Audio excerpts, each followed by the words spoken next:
to my channel. Ngayong araw na to, gagawa ko ng video tungkol dun sa vacuum cleaner na ginagamit ko. Meron kasi mga taong nag-request na gusto nilang makita o paano gumagana yung vacuum cleaner na ginagamit ko. So, ang purpose ng video na to is at least alam ninyo kung gaano siya ka-convenient at maraming oras kayo na masisave. Instead na kayo na yung maglinis o mag-vacuum ng bahay nyo. Pero ito, tested na to.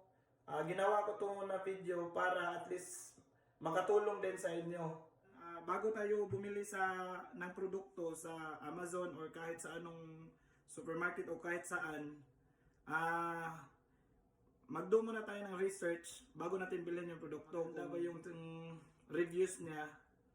Tapos mas maganda pag na-testing nyo na siya. Tapos, ang ginagawa ko kasi ngayon, tinesting ko muna siya ng mga ilang months yung produkto. Tapos, saka ko siya iba-vlog para malaman ko talaga kung nagtatrabaho siya ng maayos o hindi, di ba? Kasi hindi ko siya i-recommend sa iba kung hindi siya magandang gamitin. So, ngayon, ipakita ko sa inyo kung anong produkto ang gamit ko. So ito guys, na-purchase ko siya noong March 9 to 2020. So mga 2-3 araw dumating agad siya kasi alam mo naman yung Amazon, pag nasa Canada or US ka, is mabilis lang talaga. 2 to 3 days darating na agad siya. So timingin nyo lang na naka-sale siya kasi malaki ang masisave nyo, di ba? Yung produkto na ginagamit ko ngayon, Ilife siya. So, nagdo ako ng research nito. Parang top 4 siya sa pinaka budget robot at overall maganda siyang gamitin sa laminated or sa carpet. So, tingnan natin. Sa March ko pa ito nabili. Tapos nakip ko lang yung box niya. Andito pa lahat yung manual niya. Tapos may extra siyang filter. At saka may extra siyang dalawang parang brush niya sa gilid. So guys, ito naman ay yung charger niya. Ito yung charger niya sa vacuum ko. Ang maganda dito guys ay pag yung robot, pag alam niya na palubat na siya, meron siyang enough battery para bumalik sa home niya. So ito yung parang home base niya. So ilagay nyo lang ito kung saan nyo gustong maglinis. Kailangan, kunwari kung dito sa carpet, sa akin yung carpet is yung sa taas ng bahay. So doon ko siya ilalagay para ang estimate time nito maglinis yung robot is like 2 hours.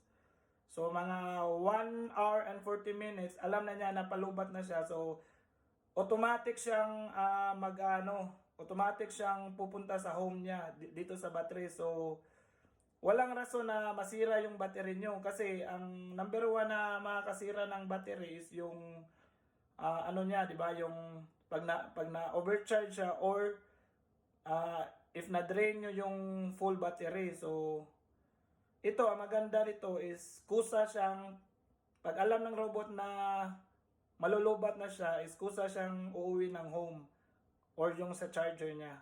So, ito yun. So, kasama na to sa box na binili natin. Okay guys, so ngayon, ipapakita ko sa inyo yung robot na ginagamit ko, yung ibig kong sabihin. So, ito yun. Yung brand niya is Ilife. Ito, Ilife.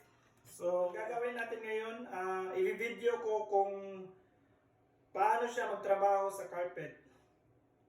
Ang purpose na malinis na siya, at least pagkatapos after 2 hours, makikita mo kung gaano siya ka-epektibo sa carpet. Okay? So, punta tayo sa taas. Okay guys, punta na tayo sa taas.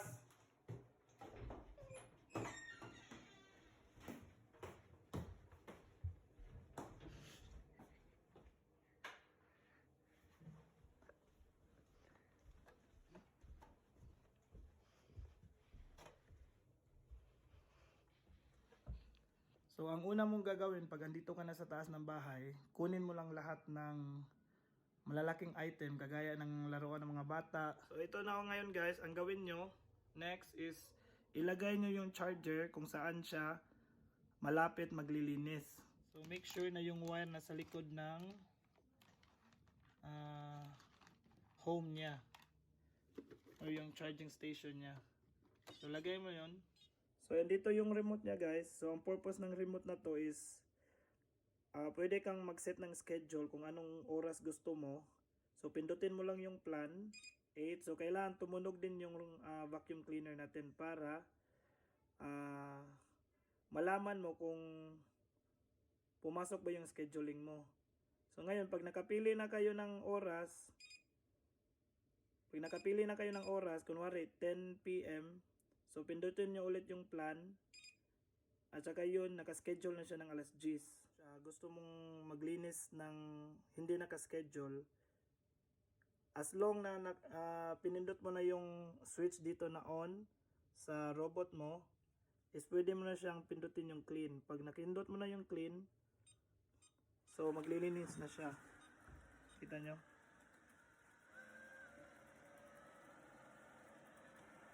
So nakita nyo yung dumi guys. Yun, nahigop na yung dumi. Yung mga buhok, kaya niyang linisin yun. Ngayon, naglilinis na yung robot, vacuum robot natin. So tingnan nyo.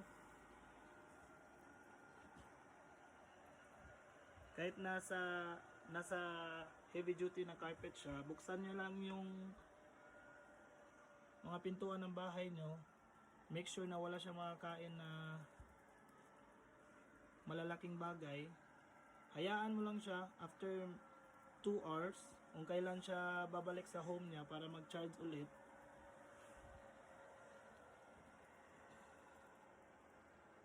Guys, ay hinayaan ko lang siya maglinis dito sa playroom ng bahay namin, tsaka dito sa main floor. Tapos dito sa room ng anak ko dito, at saka dito sa computer room namin. So tingnan natin kung ilang dumi na makukuha niya. Ngari yung buhok at saka yung mga dust. Kasi yung carpet natin is palagi yung may alikabok, di ba? So kailangan natin to para at least maibsan na lang yung di ba? Yung dumi at saka yung mga dust ng carpet. So ito, ang maganda dito is no hassle. Hayaan mo lang siya maglinis dyan. Makikita mo yung diferensya. Advantage din dito is masisave mo yung time mo sa pamilya mo. Hindi ka na maglilinis, hindi ka na mag manually vacuum sa bahay. Yung vacuum cleaner robot mo na lang yung papatrabahuin mo. Tapos i-save mo na lang yung time mo sa pamilya. Guys, mga 30 minutes na siya naglinis dito sa carpet sa taas ng bahay namin. So, i-check natin. So, ngayon, dito naman siya nagfo-focus sa computer room namin. So, tingnan nyo. Malapit na siya matapos dito sa computer room. Nakikita naman ninyo yung parang spot na kung saan siya naglinis.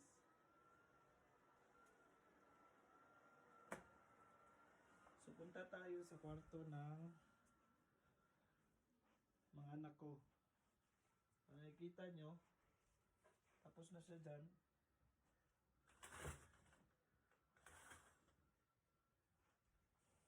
Tapos na siya dito, tapos na siya dito. Tapos doon, tapos na din siya.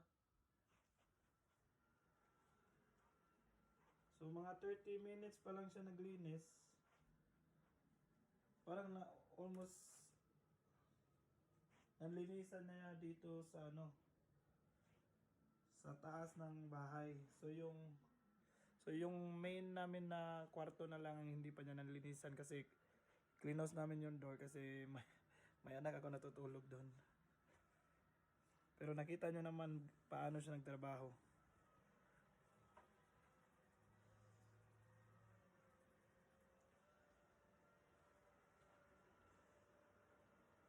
So So carpet at saka laminated, napaka-effective niya. So ang maganda dito, makaka-save kayo ng time sa pamilya nyo. Hindi pa kayo pagod. Meron kayong peace of mind ba na ano, meron kayong oras mag-relax, parang ganun.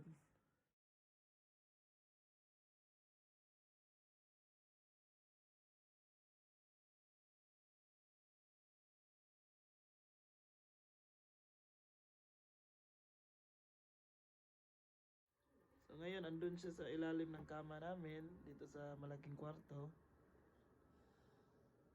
Okay guys, so ito, after 1 hour and 50 minutes, pag makikita mo yung vacuum cleaner na humihina na siya, bumabagal na siya, so it means palubat na siya. So ngayon, pupunta na siya diretso, automatic sa kanyang home base. So magcha-charge siya. See? So ngayon, may sapat pa siya na battery papuntang home niya. So ngayon nag-charge na siya ulit. Pag nag-blink yung parang orange, so yan yung palatandaan na nagcha-charge siya. So ngayon guys, after 2 hours na siya, tingnan natin kung ilang alikabok ang nahigop niya dito sa taas. So push mo lang.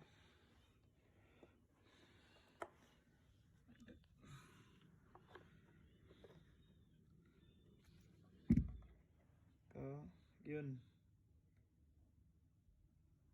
Tingnan mo yung alikabok na nahigop niya. For almost 2 hours na naglinis siya.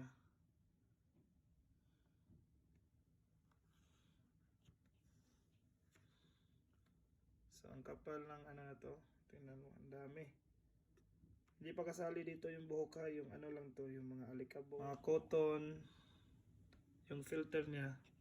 Kalilinis lang natin kanina, pero ngayon dumi na ulit after 2 hours.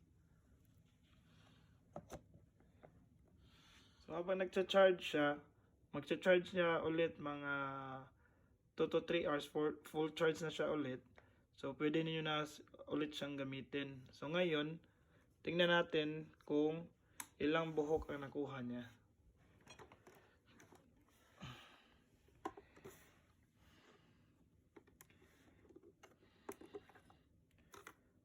So nakita niyo to? For only almost 2 hours na naglilinis siya sa buong carpet ng bahay. Kasali na doon yung master bedroom namin. Tingnan nyo ang kapal dito. Tingnan nyo ang kapal. So kung kukunin mo to,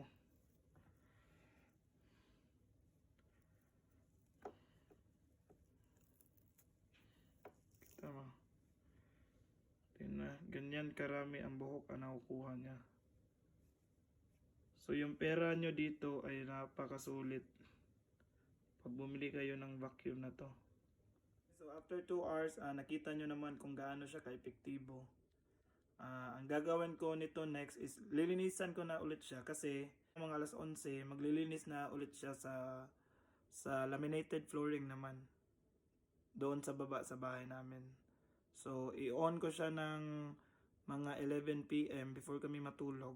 Tapos kinabukasan malinis na naman yun ano namin, yung baba namin. So ganun lang siya kasimple. So pag i-recommend ko tong brand na to, yung Ilife na robot vacuum cleaner. Kasi ginamit ko na siya ng mga 4 months. Napakasulit. May peace of mind kayo. Maka-spend pa kayo ng maraming oras sa pamilya nyo. Hindi na kayo magtatrabaho, maglilinis ng carpet, vacuum. Hayaan mo yung robot dyan ng 2 hours, then linisan niya lahat yung ano mo, carpet nyo. Pati yung laminated nyo. So I hope you guys enjoy this video. Kung gusto nyo pa, kung gusto nyo pang mag-request ng ibang video na pwede kong matulong sa inyo, So mag-comment lang kayo, tapos don't forget to like and subscribe.